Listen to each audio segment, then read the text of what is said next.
greatest heroes of Jewish history is not a Jew at all. It's Cyrus the Great. Yes! Over 2,500 years ago, it was Cyrus who freed the Jews from Babylonian captivity. It was Cyrus who allowed them to return to Jerusalem and rebuild the temple. To this day, Cyrus is the only non-Jew referred to in the Bible as God's anointed. That is not politics, that is legacy. And that legacy has endured for centuries. Fast forward to the 20th century, the Shah stood up not only for the Persian people, of course, but for also Iran's Jewish community. He ensured that Jews in Iran were free to practice their faith, free to educate their children, and free to thrive in Iranian society. Woo!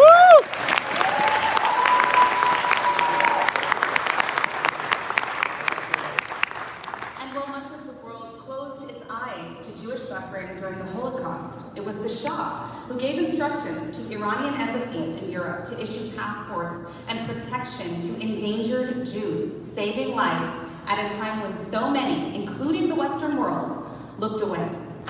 Woo! Javid Shah! Javid Shah! Javid Shah! Javid Shah! Javid Shah! Javid Shah! Javid Shah!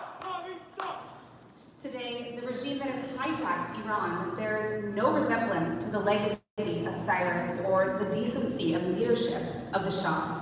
The Islamic Republic of Iran, it's a regime built on terror, on repression, and on the systematic persecution of its own people. It is the regime that executed Navid Afkari, a young wrestler whose only crime was protesting for freedom. It's a regime that continues to imprison Fatemeh Sepehi, a devout Muslim herself, persecuted for standing with Israel against the Islamic regime. And it is the regime...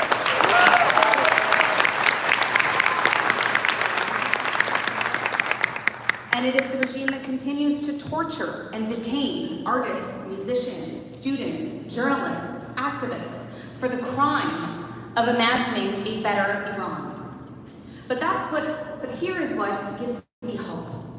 At a time when much of the Middle East has been poisoned by radicalism, the Iranian people have stood strong in their rejection of terror, both inside Iran and in the diaspora.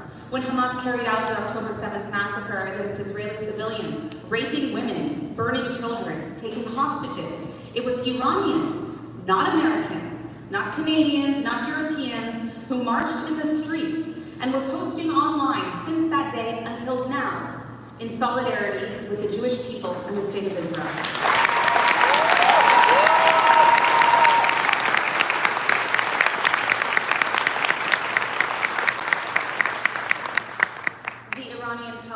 Unlike the regime, knows the true difference between resistance and savagery. And we must also remember that same red-black alliance, the communist Islamist coalition that threatens Israel today, that threatens the entire Western world today, is the same coalition that took the lives of Sarah Milgram in Washington, D.C., and Yaron Lishansky, whom I knew personally. It is also the same terrorism that overthrew Iran and hijacked the entire country in 1979. That revolution didn't just destroy a government, it hijacked a civilization and buried a proud culture under the weight of tyranny and fear. And perhaps that's because our two peoples share something much, much deeper. The Jewish people and the Iranian people are not just neighbors on a map. We are indigenous civilizations that predate Islam.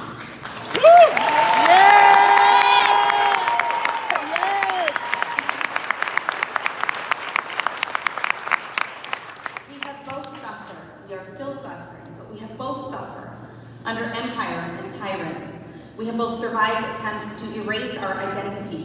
We are both facing the same persecution and oppression today, from terrorism to the horrors of hostage-taking, with 58 of my fellow Israelis still being held hostage by a proxy of the Islamic regime in Iran, Hamas, and countless Iranians held hostage by that same terrorist regime that has held the entire country hostage for 45 years. But what defines us is not vengeance, not conquest, but what defines us is resilience. It's a will to live not to kill. It's a desire to build, not to subjugate. Because tyrants fall and terror fades, but the spirit of freedom is what burns eternal within the Jewish people and within the Iranian people as well. Yes!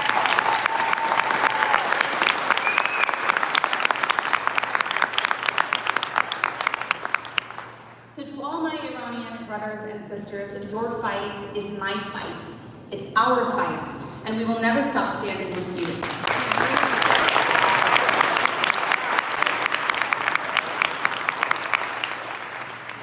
We will never stop fighting for a free Iran, where Iranians and Jews can once again stand together, not as victims of history, but as partners in peace. And more than peace, together we can lead a new era of prosperity for the entire Middle East. Two ancient civilizations, which are scarred by oppression, but undefeated in spirit, can rewrite the future of the entire region.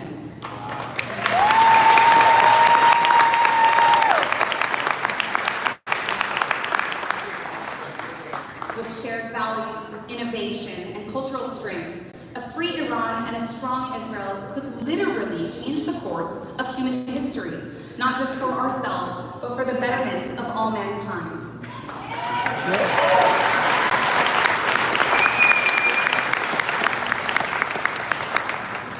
And until that day comes, we will continue speaking, we will continue fighting, and we will not rest until the liberation of Iran becomes a reality. Long live Iran, Am Israel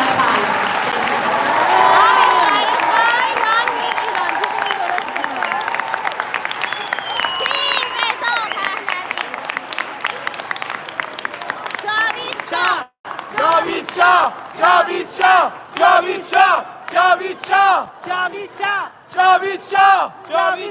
Thank you so much, ladies and gentlemen, distinguished guests. There are rare moments in history when a single life becomes a living verse, a testament to the truth that what is necessary must be done, even when the world calls it impossible. Tonight, we are graced by such a life.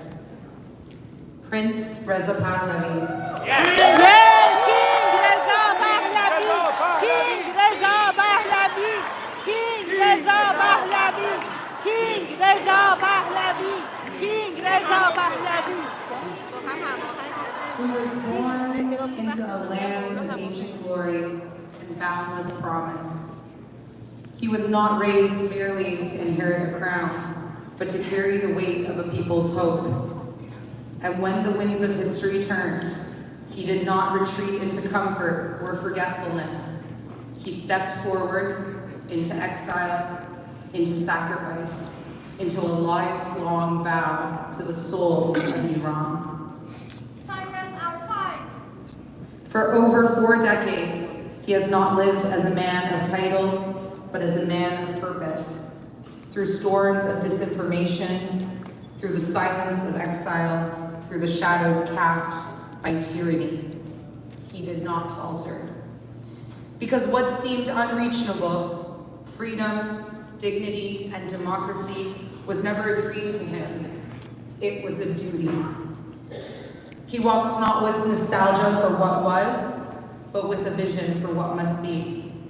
An Iran where human rights are sacred, where women and men rise as equals, where the ancient spirit of our homeland is reborn in justice, in peace, and in pride.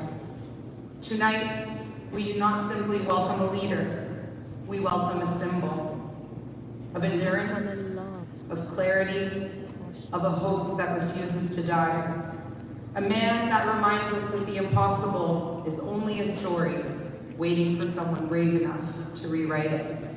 Please join me in welcoming to the stage His Royal Highness, Prince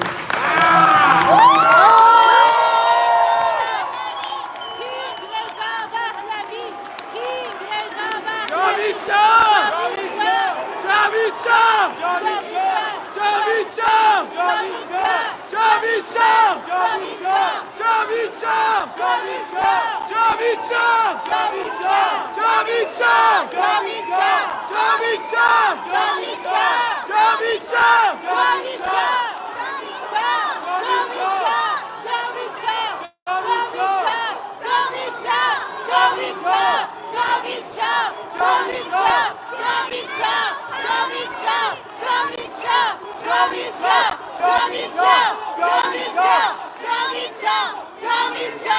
جاوید شاه جاوید شاه جاوید شاه جاوید شاه Thank you so much. I love you too.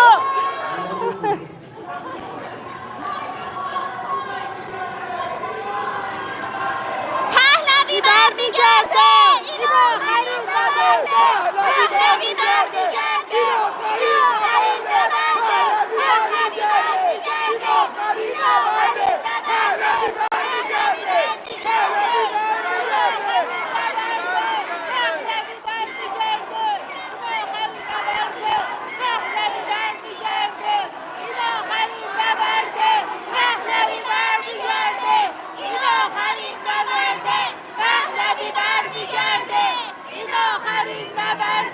پهلوی برمیگرده پهلوی بچه دیگه بسته خب اجازه بدید صحبت کنم. It is a pleasure to be with you this evening to discuss a vision close to my heart and one coming closer and closer to becoming a reality, the Cyrus Accords.